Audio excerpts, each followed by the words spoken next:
অদ্ভুত একটা হাদিস বললাম, অদ্ভুত বলতে বলছি অ্যামেজিং হাদিস, যে একজন সাহাবী বলছেন, সালমান রাদিয়াল্লাহু আনহু, তিনি বলছেন যে যখন মুমিনের উপর বিপদ আপদ বালা মুসিবত আসে, তখন মুমিনের এই বিপদ আপদ বালা মুসিবত রোগ শোকের বদৌলতে আল্লাহ পাক তার গুনাহগুলোকে মাফ করে দেন এবং তার মর্যাদাকে বাড়িয়ে দেন, এবং সে আল্লাহর দিকে ফিরে আসার অনুশোচনা করার সুযোগ পায়। আর যখন কাফের মুশরিক বা ফাসিক মানুষকে এইসব রোগ ব্যাধি বিপদ আপদ বালা মুসিবত ঘিরে ধরে, তার দৃষ্টান্ত সেই উটের ন্যায় যে উটটাকে তার মালিক বেঁধে রেখেছে, এরপর ছেড়ে দিয়েছে। সে উটটা বুঝতে পারলো না কেন তার মালিক তাকে বেঁধে রাখলো আর কেনই বা তাকে ছেড়ে দিল। কথাটা কি বুঝতে পারছেন? যারা আল্লাহ দ্রোহী, তাদের উপর যখন বিপদ আপদ বালা মুসিবত আসতে থাকে, তারা বুঝে না যে কি জন্য আসলো আর কেন চলে গেল। কিন্তু মুমিন ব্যক্তি যারা মুসলিম, আল্লাহর অনুগত, তাদের বিষয়টা হচ্ছে এমন, বিপদ আপদ বালা মুসিবত রোগ ব্যাধি তাদেরকে আল্লাহর দিকে ফিরিয়ে নিয়ে আসবে। দেখুন, আপনাকে হায়াত দেয়া, আপনাকে রিজিক দেয়া, এই শ্বাস নেওয়ার ক্ষমতা দেয়া, আপনাকে জ্ঞান বুদ্ধি দেয়া, বিবেক দেয়া, 3 বেলার খাবার, পোশাক, স্ত্রী সন্তান, কি দেয়নি আল্লাহ রাব্বুল আলামিন। এই যে সমস্ত নিয়ামতগুলো দেয়া, এগুলোর একটা উদ্দেশ্য, আপনি আমি যেন এটাকে উপলব্ধি করি যে এগুলো আল্লাহর পক্ষ থেকে আসছে এবং আল্লাহর দিকে আমরা অভিমুখী হই, এছাড়া কোনো উদ্দেশ্য নাই। সামনে যান, নূহ আলাইহিস সালাম, একদিন 2 দিনেই কি আল্লাহ পাক তার কওমকে ধ্বংস করে দিয়েছেন? 950টা বছর আল্লাহ রাব্বুল আলামিন সময় দিয়েছেন কওমকে, আল্লাহর দিকে ফিরে আসো, আল্লাহর দিকে ফিরে আসো। নবী দাওয়াত দিয়েছেন প্রায় 950 বছর। যখন তারা ফিরে আসে নাই, তারপরে আল্লাহ রাব্বুল আলামিন গজব দিয়ে ধ্বংস করেছে। কারণ আমি বলেছি একটা কথা, আল্লাহ পাক শুধু রহমানুর রহিমই নন, বরং তিনি কিন্তু কঠোর শাস্তিদাতা, শাদীদুল ইকাব বটে। সামনে আরো যান, ইব্রাহিম আলাইহিস সালাম, একা একটা মানুষ নমরুদের সাথে ফাইট করছেন, আগুনে ফেলেই দিল, সে আগুনকে আল্লাহ পাক ঠান্ডা করে ফেললেন। এটা কি আল্লাহ পাকের দয়া নয়? তার সন্তান ইসমাইলের কুরবানিটা দেখেন, আল্লাহ পাক বলেছেন কুরবানি করো, তিনি ডানে বামে প্রশ্ন করেন নাই। আমরা হলে প্রশ্ন করতাম, কেন করব? শিশু সন্তান, নিষ্পাপ, এটার কোনো যুক্তি আছে কিনা, লজিক আছে কিনা? তিনি কোনো লজিক দেখতে যাননি, আল্লাহ পাক বলেছেন করেছে। আল্লাহ রাব্বুল আলামিন তার এই ঘটনাটাকে তো সম্মানিত করলেনই, কিয়ামত পর্যন্ত কিন্তু এই ঘটনা মানুষ স্মরণ করবে। দয়া দেখেন, তার সন্তানের খাবার নাই, পানিও নাই, অলৌকিকভাবে আল্লাহ রাব্বুল আলামিন জামজাম কূপ সৃষ্টি করলেন, কিয়ামত পর্যন্ত থাকবে ইনশাআল্লাহ। দয়া নাই? এই কূপটা দেখলেই তো মুসলিম হওয়া যায়, এই জামজাম কূপটা দেখলেই তো মুসলিম হয়ে যাওয়া উচিত মানুষের। কোত্থেকে আসলো এই কূপ? এই পানির এত বৈশিষ্ট্য কেন? কখনো শেষ হচ্ছে না কেন? এটা নিয়ে ভাবলেই তো মুসলিম হওয়া যায়। হবে না, কারণ কি? আবা ওয়াস্তাকবার, উদ্ধত হয়েছে, অহংকার প্রদর্শন করছে। অহংকার মানে এই নয় যে আপনি সুন্দর জামা পরছেন, আপনি সুন্দর কাপড় পরছেন, আপনি ভালো একটা বাড়ি করেছেন, এটা অহংকারের পরিচয় নয়। বরং অহংকারের পরিচয় হচ্ছে বাতারুল হাক্কি ওয়া গামতুন নাস, সত্য জিনিস যেটা স্পষ্ট এটাকে অস্বীকার করা, আর অন্য মানুষকে ছোট করা, তুচ্ছ তাচ্ছিল্য করা, এই হলো অহংকারের পরিচয়। ইউনুস নবীর কথা মনে আছে আপনাদের? ওই যে মাছের পেটের মধ্যে 3 দিন 3 রাত ঘুরছে আর ঘুরছে, একজন নবী হয়ে তাকে এই অবস্থা ফেস করতে হচ্ছে। এক পর্যায়ে তিনি বুঝতে পারছেন যে আমার কিছু একটা তো ভুল হয়েছে। আল্লাহর কাছে হাত তুলে দোয়া করলেন, লা ইলাহা ইল্লা আনতা সুবহানাকা ইন্নী কুনতু মিনাজ জালিমিন। দোয়ার পড়ার সাথে সাথে আল্লাহ পাক বললেন, যাও মাছ তুমি রেখে চলে আসো। এটা কি দয়ার নিদর্শন নয়? শুধু তাই নয়, তাকে যখন দ্বীপে নামিয়ে দেওয়া হয়, তিনি অসুস্থ ছিলেন। আল্লাহ পাক সূরা সফফাতের মধ্যে বলেছেন যে আমি তার পাশে লাউ গাছ উৎপন্ন করলাম। কোন গাছ? খেতে পারেন, এর শাক এবং এই যে ফল, এটার মধ্যে নিঃসন্দেহে এমন এমন কিছু উপাদান আছে যেটা হয়তো আমরা জানিও না, আবিষ্কার করা হয়নি। তিনি সুস্থ হয়ে গেলেন, আলহামদুলিল্লাহ। কোথায় যাবেন? যে কোনো জায়গায় যান। নবী ঈসা আলাইহিস সালামকে চতুর্দিক থেকে আক্রমণ করছে ইহুদিরা। আল্লাহ রাব্বুল আলামিন তাকে এমন হেফাজত করলেন, তার কাছে তাকে উঠিয়ে নিলেন। এটা কি দয়ার পরিচয় নয়? এই যে একটু আগে তেলাওয়াত করলো শুরুর আগে নবী মূসা আলাইহিস সালামের ঘটনা। বনু ইসরাইল একটার পর একটা অবাধ্যতা করেই গেছে। আল্লাহ পাক তারপরেও তাদের কাছে নবী পাঠিয়েছেন, নবী মূসাকে পাঠিয়েছেন। ফিরআউনের মতো জালেম শাসকের হাত থেকে বনু ইসরাইলকে আল্লাহ পাক উদ্ধার করেছেন। এটা কি দয়ার পরিচয় নয়? নবী মূসা আলাইহিস সালাম গাছের নিচে বসে আছেন, খাবার নাই, বাসস্থান নাই, কিচ্ছু নাই, বরং তার গায়ে একটা অপবাদ দেওয়া হয়েছে যে তিনি নাকি একজন মানুষকে খুন করেছেন, অথচ তার ইন্টেনশন সেটা ছিল না। তিনি একটা ঘুষি দিয়েছেন লড়াই থামানোর জন্য, ওই এক ঘুষিতেই সেই ব্যক্তি ডেড। এবার তিনি গাছের নিচে বসে দোয়া করছেন, রব্বি ইন্নী লিমা আনজালতা ইলাইয়া মিন খায়রিন ফাকির, আল্লাহ আমি নিঃস্ব অসহায় হয়ে এখানে বসে আছি, তুমি আমার উপর তোমার যে রহমত পাঠাবে আমি তার ভিখারি হয়ে বসে আছি। দোয়া করার সাথে সাথেই ওই শুআয়ব আলাইহিস সালামের মেয়ে হেঁটে হেঁটে চলে আসলো। তিনি স্ত্রী পেলেন, তিনি শ্বশুর পেলেন, একজন নবী পরিবার পেলেন, বাসস্থান পেলেন, চাকরি পর্যন্ত পেলেন। 8 বছর তিনি রাখালি করেছেন শুআয়ব আলাইহিস সালামের ফার্মের মধ্যে। দয়া মুহূর্তেই চলে আসবে, শুধু আল্লাহর দিকে অভিমুখী হলেই হয়, এগুলো দয়া। আইয়ুব আলাইহিস সালামের কথা মনে আছে না? দীর্ঘদিন রোগে ভুগছেন, চিকিৎসা হচ্ছে না, ভালো হচ্ছে না, শেফা হচ্ছে না। এখানে যারা আধ্যাত্মিকত্ব নিয়ে পড়াশোনা করেন, লেখালেখি করেন, তারা বলেছেন তাদের কিছু কিতাবের মধ্যে, রোগটা যখন এমন একটা পর্যায়ে চলে আসলো যে তিনি জিহ্বাটা নড়াতে পারছেন না, কারণ তিনি আল্লাহ পাকের জিকির করতে প্রচণ্ড ভালোবাসতেন। এক পর্যায়ে রোগটা এমন একটা জায়গায় চলে আসলো যে জিহ্বাটা তিনি নড়াতে কষ্ট হচ্ছে। তখন গিয়ে তিনি বলছেন, রব্বি আন্নী মাসসানিয়া দুররু ওয়া আনতা আরহামুর রাহিমিন, হে আল্লাহ আমাকে কষ্ট স্পর্শ করেছে, আর তুমি তো ক্ষমাকারী, রহমকারীদের মধ্যে সর্বশ্রেষ্ঠ রহমকারী। আমি জিকির করতে পর্যন্ত পারছি না, আল্লাহ আমার রোগটা শেফা দিয়ে দাও। বলার সাথে সাথে আল্লাহ রাব্বুল আলামিন প্রস্রবণ ঝর্ণা তৈরি করলেন, এখানে গোসল করো, শেফা হয়ে গেল। এগুলো কি রহমতের পরিচয় নয়? এখানে এক্সপার্ট স্কলার এমনও বলেছেন, আজকে আমরা যারা বাহ্যিক সৌন্দর্য নিয়ে বেশি গর্ব করি আর কি, আত্মিক সৌন্দর্যের চাইতে বাহ্যিক সৌন্দর্য নিয়ে যারা বেশি গর্ব করি, যদি আল্লাহ পাক আমাদের পোশাকটাকে পরিবর্তন করে দেন, আত্মাটাকে দেহের পোশাক দেন আর দেহটাকে আত্মার পোশাক বানায় দেন, তাহলে দুর্গন্ধে কি আমাদের সামনে আসতে যাবে না। কথা আপনারা বুঝতে পারছেন না? আইয়ুব আলাইহিস সালামের আত্মাটা ছিল পবিত্র, পরিশুদ্ধ, তার দেহের মধ্যে রোগ হয়েছিল। আর এই পুরো বিশ্বের ম্যাক্সিমাম লোকের মানুষের রোগ এখন আত্মায়, দেহে নয়। আবার বলছি, হয়তো বুঝতে পারছেন না। আইয়ুব আলাইহিস সালামের রোগটা হয়েছিল দেহে, বাইরে। তার আত্মা ছিল পবিত্র, পরিশুদ্ধ আত্মা। দেহের রোগের একটা পর্যায়ে যখন জিহ্বাটায় ইফেক্ট হলো, তখন জিকির করতে তার কষ্ট হচ্ছে, তখন তিনি দোয়া করছেন, আল্লাহ আমার এই রোগটাকে শেফা দিয়ে দাও। আর এখনকার পুরো জেনারেশন, এই সভ্যতার রোগ হচ্ছে ভিতরে আত্মায়। দেহের রোগের চাইতে তার আত্মার রোগটা বেশি। এখন এই আত্মাটাকে যদি দেহ বানিয়ে দেওয়া হয় আর দেহটাকে আত্মার পোশাক পরিয়ে দেওয়া হয়, দুর্গন্ধে কেউ সামনে আসতে চাবে না এখন। তাই আইয়ুব আলাইহিস সালামের সেই দোয়া এখন আমাদের বেশি করা উচিত, রব্বি আন্নী মাসসানিয়া দুররু ওয়া আনতা আরহামুর রাহিমিন, আল্লাহ আমাদের আত্মায় রোগ এসেছে, এটাকে তুমি শেফা দাও। দেহের রোগ লেস ইম্পর্টেন্ট, আত্মার রোগটা বেশি ইম্পর্টেন্ট। এরকম নিদর্শন কোরআনের পাতায় পাতায় ছড়িয়ে আছে। আসহাবুল কাহফ, পুরো সমাজ ওদেরকে মেনে নিচ্ছে না, গুহায় চলে গেলেন, ঘুম পাড়িয়ে দিলেন আল্লাহ পাক। 309 বছর, কত বছর? 309 বছর একটা দোয়ার বদৌলতে। তারা বলেছিল, রব্বানা আতিনা মিন লাদুনকা রাহমা ওয়া হাইয়্ লানা মিন আমরিনা রাশাদা। আল্লাহ পাক শুধু ঘুম পাড়িয়ে রাখলেন না, তাদের মধ্য দিয়ে আল্লাহ পাক পুরো একটা সভ্যতাকে হেদায়েত করে দিলেন। আলহামদুলিল্লাহ। যে সভ্যতা বিশ্বাস করতো না যে পরকাল বলে কিছু আছে, দাকিয়ানুস বাদশার সেই জুলুম থেকে আল্লাহ পাক এই 10 জন বা 9 জন যুবককে বাঁচালেন, ওদেরকে কিয়ামত পর্যন্ত কোরআনের পাতায় স্থান দিলেন, নিদর্শন বানালেন, এবং তাদের মধ্য দিয়ে একটা পুরো সভ্যতাকে হেদায়েত দিলেন। সুবহান। যেখানে যাবেন এই নিদর্শন। আর কার কথা বলবো? যুলকারনাইন, মনে আছে? কোন সূরা আছে যুলকারনাইনের কথা? সূরা কাহফ। আল্লাহ পাক তাকে এমন রহমত করেছিলেন যে মাশরিক মাগরিব, মানে পূর্ব পশ্চিম পর্যন্ত তাকে রাজত্ব দিয়ে দিয়েছে। আজকে তো আমরা এই সামান্য একটু ক্ষমতা পেলেই আমাদের কেউ চেনে না, গায়ে হাতি দেওয়া যায় না, ঠিক আছে? মানে তখন সে নিজেকে মনে করে যে সে এই পৃথিবীর সবকিছু, বাকি মানুষ আর মানুষ না। ক্ষণস্থায়ী সামান্য একটু ক্ষমতা দিয়ে দেখবেন আমাদের অবস্থা খারাপ। প্রত্যেকের ধর্মতাত্ত্বিক ক্ষেত্রেও যদি কাউকে আপনি ক্ষমতাধর আলেম মনে করেন, দেখবেন অহংকারে বাঁচতেছে না। কারো একটু পপুলারিটি হয়ে গেছে, দেখবেন অহংকারে বাঁচতেছে না। আইওয়াশ শোডাউনের জামানা তো এটা, যে যত পারে মানুষকে দেখাতে পারলে বাঁচে আর কি। কাজ হবে 5%, 95% হচ্ছে আইওয়াশ।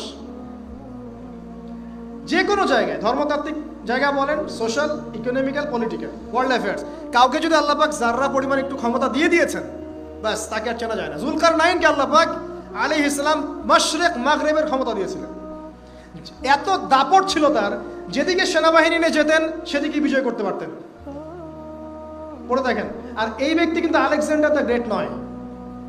পশ্চিমারা এখানে আবার একটা ষড়যন্ত্র করেছে। তারা বলে এই ব্যক্তি ছিল আলেকজান্ডার দ্য গ্রেট। এটা ভুয়া কথা। তিনি একজন আল্লাহ পাকের বড় ওলি ছিলেন অথবা নবী ছিলেন। কি ছিলেন আল্লাহ পাক এটা কোরআনে বলেন, স্পষ্ট করেন নাই। তা আমরা ধরে নিচ্ছি আল্লাহ পাকের তিনি একজন শুকরগুজার বান্দা ছিলেন। তাকে একটা কম বলছে যারা পাহাড়ের মাঝখানে থাকতো, ইয়া যুলকারনাইন, হে যুলকারনাইন, ইন্না ইয়াজুজ ওয়া মাআজুজ মুফসিদুনা ফিল আরদ, ইয়াজুজ আর মাআজুজের সভ্যতা জমিনে ফাসাদ সৃষ্টি করছে। ফাহাল নাজআলু লাকা খারাজান আলা আন তাজআলা বাইনানা ওয়া বাইনাহুম সাদ্দা, আমরা কি তোমাকে একটু ট্যাক্স দিব, খাজনা দিব, যে খাজনার বদৌলতে তুমি একটা প্রাচীর নির্মাণ করে দিবে, যে প্রাচীর নির্মাণ করলে ওরা আর আমাদের কাছে আসতে পারবে না। তখন এই প্রতাপশালী বাদশার স্টেটমেন্ট হচ্ছে এই, ক্বালা মা মাক্কান্নি ফীহি রাব্বি খায়র, আল্লাহ আমাকে যা দিয়েছেন তার পক্ষ থেকে এটা যথেষ্ট, তোমাদের এসব ট্যাক্সের দরকার নেই আমার। এই আল্লাহ পাকের রহমত দেখেন। ঠিক খিজির আলাইহিস সালামকেও দেখবেন, ওই তিনটা ঘটনা মনে আছে না? নৌকা ফুটা করা, বাচ্চাকে হত্যা করা, আর হচ্ছে কি ওই যে কি দেয়াল নির্মাণ করা। সূরা কাহফ আজকে বাসায় গিয়ে পড়েন। তাকে আল্লাহ পাক ভবিষ্যতের জ্ঞান দেখাচ্ছেন, ভবিষ্যতে কি হবে, যে জ্ঞানটা মুসা আলাইহিস সালামকে আল্লাহ পাক দেখাচ্ছেন না। মুসা আলাইহিস সালাম বলছেন কেন নৌকা ফুটা করলেন, কেন বাচ্চাকে হত্যা করলেন, কেন এই প্রাচীর নির্মাণ করলেন। আর খিদির আলাইহিস সালাম বলছেন যে জ্ঞান আল্লাহ তোমাকে দেন নাই তা আল্লাহ পাক আমাকে দিয়েছেন। আমি এই কারণে নৌকা ফুটা করছি, কারণ নৌকা ফুটা না করলে ভবিষ্যতে এই নৌকাটা সিজ করা হবে, ছিনতাই করা হবে। বাচ্চাটাকে হত্যা করেছে এই কারণে এই বাচ্চা বড় হলে বড় কাফের হতো। দেয়াল নির্মাণ করেছে এই কারণে এই দেয়ালের নিচে এই বাচ্চাদের এতিম দুই বাচ্চার গুপ্তধন রাখা আছে, ওর বাবা মা রেখেছে। এটা তুমি জানো না, আমি জানি। এটা জানার পরে তিনি অহংকার করছেন না, তিনি বলছেন রাহমাতাম মির রব্বি, এই জিনিসটা আমার রবের রহমত, আমার প্রতি দয়া। দুই শ্রেণীর মানুষ আপনি পাবেন।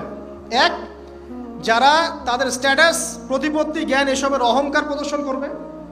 আর এক শ্রেণী যারা এগুলো আছে, যাদের এগুলো আছে বাট তারা বলবে এগুলো হাযা মিন ফাদলি রব্বি, এগুলো আমার রবের রহমত। এখানে সফল দ্বিতীয় শ্রেণীর মানুষ, প্রথম শ্রেণী নয়। ইউসুফের কথা মনে আছে? আলাইহিস সালাম কুয়ায় ছিলেন, কুয়া থেকে জেলে, কুয়া থেকে রাজপ্রাসাদে, সেখান থেকে জেলখানায়। জেলখানার একটা মানুষ যে পরবর্তীতে মিশরের শাসক হবে, কেউ কি ভেবেছিল? কেউ ভেবেছিল? ওই সময় কেউই ভাবে নাই। কিন্তু ওই মানুষটাকে আল্লাহ রাব্বুল আলামিন মিশরের রাজত্ব দিয়েছেন, যার মধ্য দিয়ে আল্লাহ পাক হাজার হাজার লক্ষ লক্ষ মানুষকে দুর্ভিক্ষের হাত থেকে বাঁচিয়েছেন। আল্লাহ পাকের পরিকল্পনা, রহমত দেখেন। প্রত্যেক আম্বিয়া কেরামের জীবনী পড়ে দেখেন, এরকম রহমতের অসংখ্য নিদর্শন কোরআন এবং হাদিসে আছে। আল্লাহ রাব্বুল আলামিন তার রহমত থেকে নিরাশ হতে বারণ করছেন। যে যত পাপ করেছে জীবনে, যদি একটা বার কেউ যদি আল্লাহ পাককে মন থেকে ডাকে, চোখ দিয়ে ঝরঝর করে পানি পড়ে, আল্লাহ পাককে বলে, সেজদায় গিয়ে পড়ে আল্লাহকে বলে রব্বিক ফিরলি, আল্লাহ আমাকে মাফ করে দাও, তার মনের মধ্যে যদি সততা থাকে, মন থেকে যদি সেই কথাটা বলে থাকে, আল্লাহ পাক শুধু তাকে ক্ষমাই করবেন না, তার সমস্ত গুনাহগুলোকে আল্লাহ নেকি দিয়ে পরিবর্তন করে দেবেন। একটা হাদিস পড়ছিলাম, নবী করিম সাল্লাল্লাহু আলাইহি ওয়াসাল্লাম তিনি বলছেন যে লাম্মা কাদাল্লাহুল খালক, যখন আল্লাহ রাব্বুল আলামিন এই মহাবিশ্ব সৃষ্টি করেন, তখন আল্লাহ রাব্বুল আলামিন কাতাবা কিতাবান, একটা কিতাব লিখেছেন। একটা কিতাব আছে আল্লাহর কাছে, কাতাবা কিতাবান ফাহুয়া ইনদাহ ফাওকাল আরশ, যেই কিতাবটা আল্লাহর নিজের কাছে আছে আরশের উপরে। সেখানে আল্লাহ পাক লিখে রেখেছেন, কি লিখেছেন? ইন্না রাহমাতি সাবাকাত গদাবি, প্রতিটা ক্ষেত্রেই আমার রহমত, আমার দয়া, আমার করুণা আমার গজবকে পরাজিত করেছে। মানে আল্লাহ রাব্বুল আলামিনের গজব এর উপরে আল্লাহ পাকের রহমত অবস্থান করছে। জীবনের কোনো ক্ষেত্রে হতাশ হওয়ার কোনো সুযোগ নাই।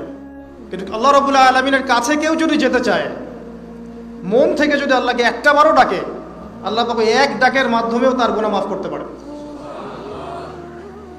দুজন ব্যক্তির ঘটনা পড়লাম। একজন ব্যক্তি প্রচণ্ড রকম আবেদ, প্রচুর ইবাদত করে। আপনারা জানেন ইবলিসও কিন্তু আবেদ ছিল, ইবলিস কিন্তু প্রচুর ইবাদত করেছে। এখন ওই ব্যক্তির একজন বন্ধু ছিল, এটা বানু ইসরাঈলের ঘটনা। তো সেই বন্ধু পাপী ছিল, বিভিন্ন কবিরা গুনাহ করত, আর এই আবেদ ব্যক্তি বারবার তাকে নসিহত করতো, গুনাহ ছেড়ে দাও, তুমি পাপ করছো, গুনাহ ছেড়ে দাও।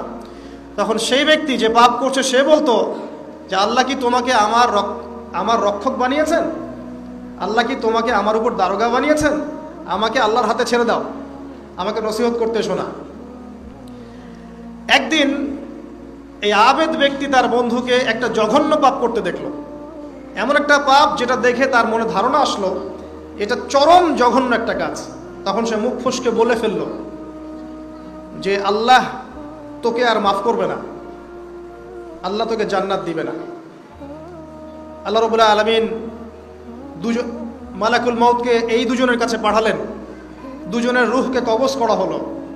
এবার আল্লাহ পাক তার সামনে তাদেরকে উপস্থাপন করে বললেন যে তোমাকে আমার রহমত সম্পর্কে কে গ্যারান্টি দিয়েছে যে আমি কাউকে রহমত করব কি করব না?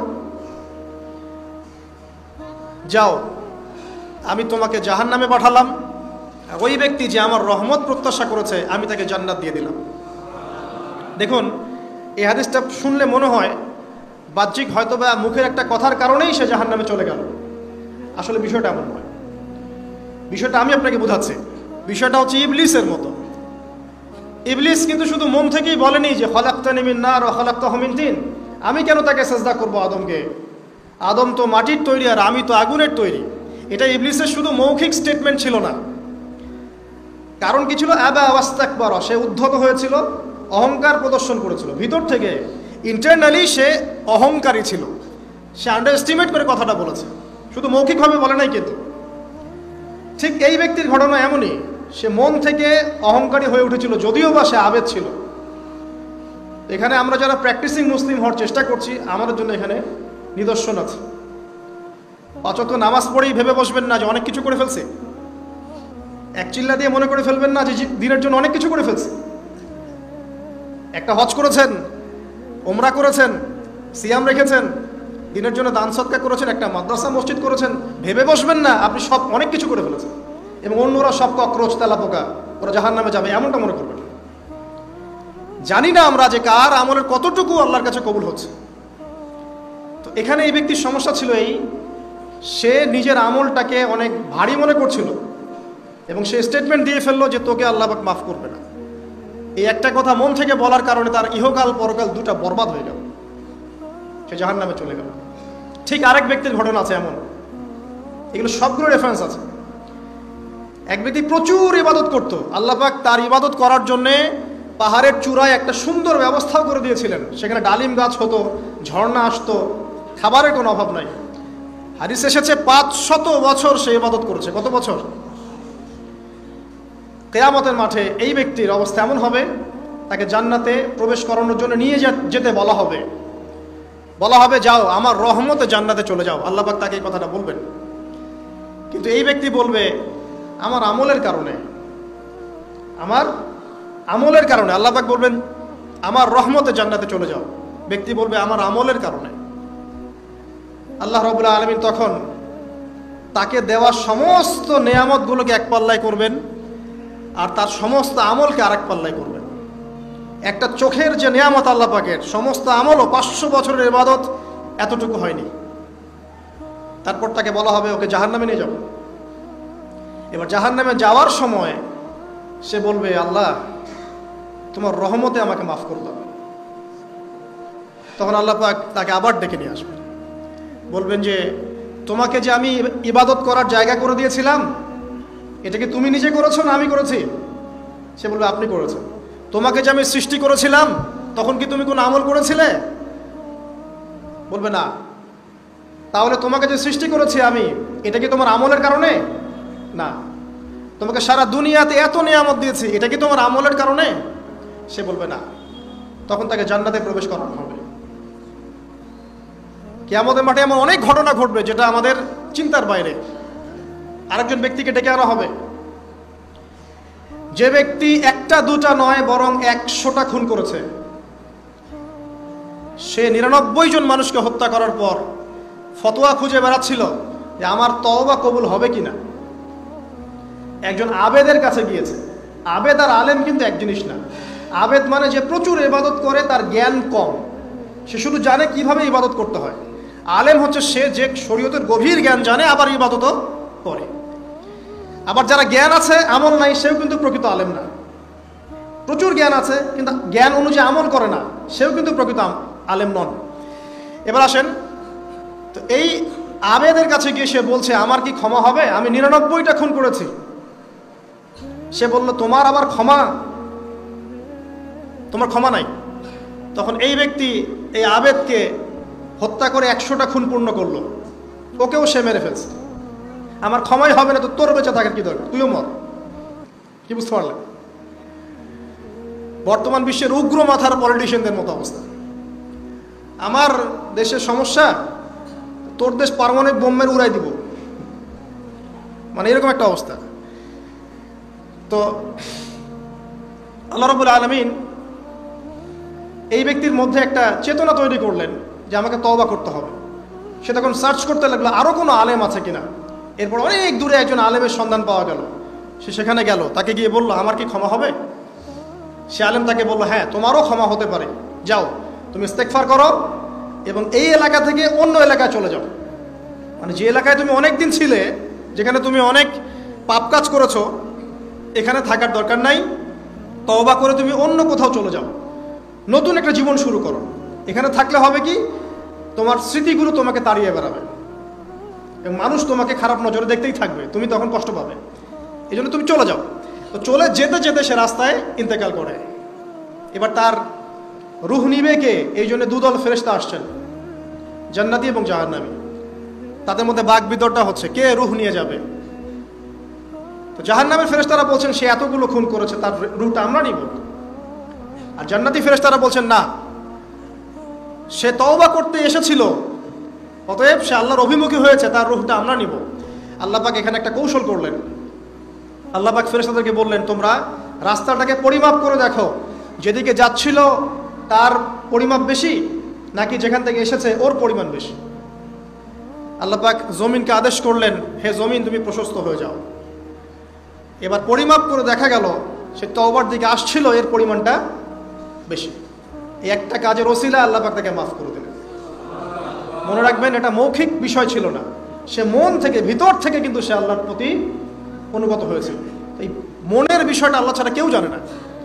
আপনি দেখতে পারেন সমাজে অনেকে দাড়ি টুপি পাগড়ি জুব্বা সব লাগিয়ে ঘুরছে, তো বিশ্বাস করেন তাদের মনটা এমনও হতে পারে যে জানোয়ারের চেয়েও কুৎসিত, এমনও হতে পারে। আবার আপনি দেখবেন সমাজে এমন অনেক মানুষ ঘুরছে যারা হয়তো অনেক পাপে লিপ্ত মনে হচ্ছে, কিন্তু মনের মধ্যে সততা আছে। আর যার মনের মধ্যে সততা আছে আল্লাহ পাক কোনো না কোনো দিন ইনশাআল্লাহ তাকে হেদায়েত দিবে। এটা আমরা আমাদের অভিজ্ঞতা থেকেও দেখেছি। এমন অনেক মানুষকে আমরা দেখেছি যে ড্রাগ অ্যাডিক্টেড ছিল, মিউজিক করেছে, হারাম সম্পর্কের মধ্যে ছিল, নামাজ ঠিক মতো পড়ে নাই, কিন্তু যখনই আল্লাহর কথা আলোচনা হতো দেখতাম সে খুবই শান্তভাবে মন থেকে কথা শুনছে। এই কথা শুনতে শুনতে শুনতে একদিন মাশাআল্লাহ এখন দেখবেন যে চিল্লা দিয়ে বেড়াচ্ছে বিভিন্ন মসজিদে। আল্লাহ হেদায়েত দিয়েছে, সব ছেড়ে দিয়েছে। এরকম মানুষের অভাব নাই কিন্তু সমাজে। তো এখানে আল্লাহ পাকের রহমত বা দয়ার একটা উজ্জ্বল দৃষ্টান্ত দেখতে পারবেন। ঠিক এরকম আরও একটা ঘটনা আছে বনু ইসরাইলের।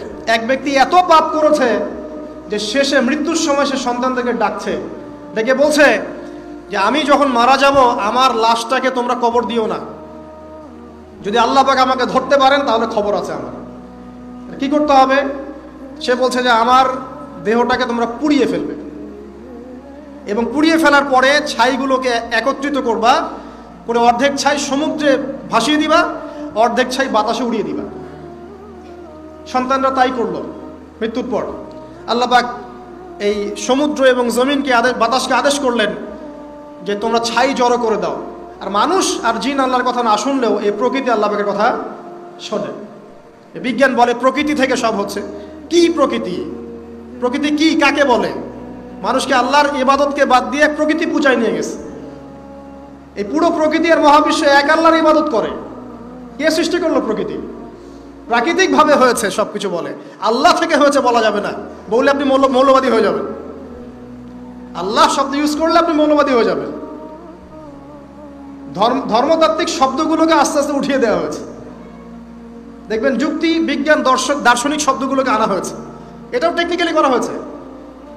কোনো সেকুলার মিডিয়াতে আপনি দেখবেন না ইনশাআল্লাহ বলছে। ইনশাআল্লাহ প্রমাণ করবে যে আপনি আস্তিক না নাস্তিক।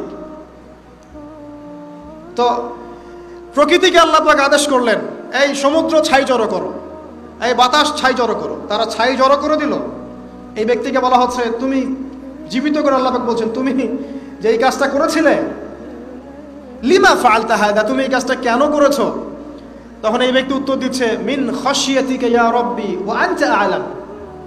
হে আল্লাহ, আমি আমার বুঝে যা এসেছে আপনার ভয়েই আমি এই কাজটা করেছি, আর আপনি খুব ভালো করেই জানেন যে আমি আপনার ভয়ে করেছি নাকি অন্য কোনো কারণে করেছি, মানে আপনি আমার মনের কথা জানেন। আল্লাহ পাক তাকে মাফ করে দিলেন।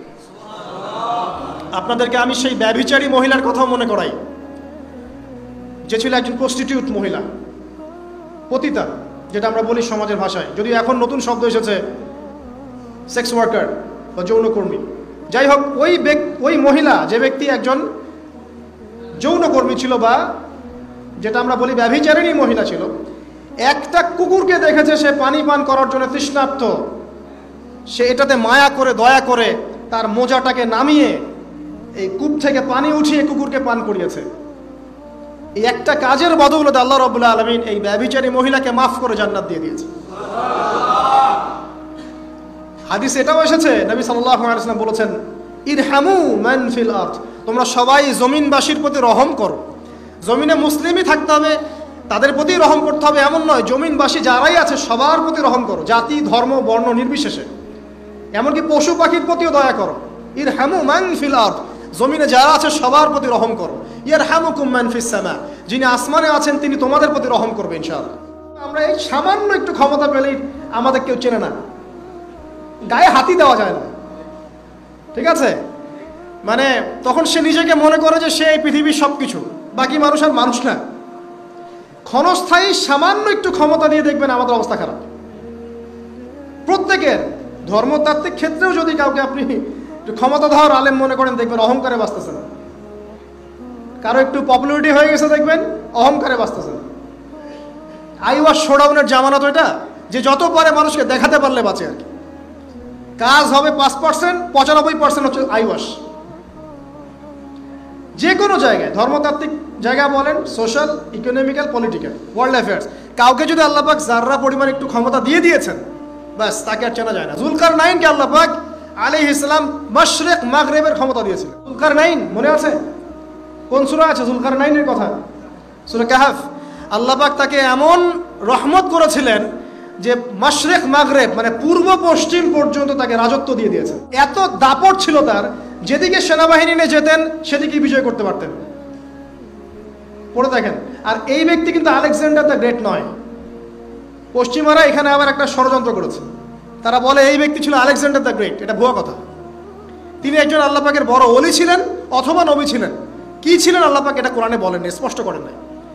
তা আমরা ধরে নিচ্ছি আল্লাহ পাকের তিনি একজন শুকরগুজার বান্দা ছিলেন।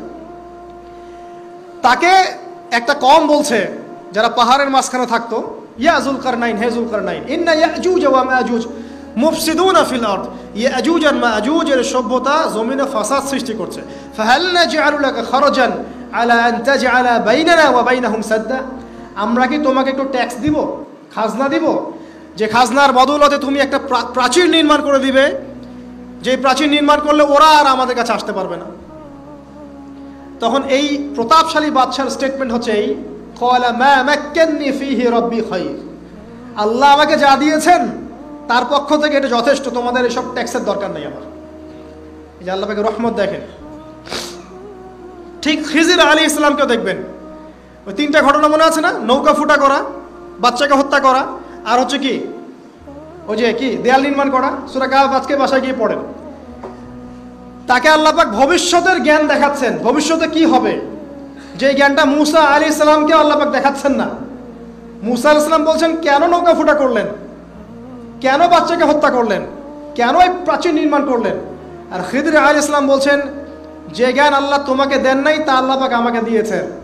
আমি এই কারণে নৌকা ফুটা করছি, কারণ নৌকা ফুটা না করলে ভবিষ্যতে এই নৌকাটা সিজ করা হবে, ছিনতাই করা হবে। বাচ্চাটাকে হত্যা করেছে এই কারণে, এই বাচ্চা বড় হলে বড় কাফের হতো। দেয়াল নির্মাণ করেছে এই কারণে, এই দেয়ালের নিচে এই বাচ্চাদের, এতিম 2 বাচ্চার গুপ্তধন রাখা আছে, ওর বাবা মা রেখেছে। এটা তুমি জানো না, আমি জানি। এটা জানার পরে তিনি অহংকার করছেন না, তিনি বলছেন রহমাতাম মির রব্বি, এই জিনিসটা আমার রবের রহমত, আমার প্রতি দয়া। 2 শ্রেণীর মানুষ আপনি পাবেন। এক, যারা তাদের স্ট্যাটাস, প্রতিপত্তি, জ্ঞান এসবের অহংকার প্রদর্শন করবে। আর এক শ্রেণী যারা এগুলো আছে, যাদের এগুলো আছে, বাট তারা বলবে এগুলো হাযা মিন ফাদলি রব্বি, এগুলো আমার রবের রহমত। এখানে সফল 2য় শ্রেণীর মানুষ, 1ম শ্রেণীর নয়। ইউসুফের কথা মনে আছে? আলাইহিস সালাম কুয়ায় ছিলেন, কুয়া থেকে জেলে, কুয়া থেকে রাজপ্রাসাদে, সেখান থেকে জেলখানায়। জেলখানার একটা মানুষ যে পরবর্তীতে মিশরের শাসক হবে, কেউ কি ভেবেছিল? কেউ ভেবেছিল? ওই সময় কেউই ভাবে নাই। কিন্তু ওই মানুষটাকে আল্লাহ রাব্বুল আলামিন মিশরের রাজত্ব দিয়েছেন, যার মধ্য দিয়ে আল্লাহ পাক হাজার হাজার লক্ষ লক্ষ মানুষকে দুর্ভিক্ষের হাত থেকে বাঁচিয়েছেন। আল্লাহ পাকের পরিকল্পনা, রহমত দেখেন। প্রত্যেক আম্বিয়া কেরামের জীবনী পড়ে দেখেন, এরকম রহমতের অসংখ্য নিদর্শন কোরআন এবং হাদিসে আছে।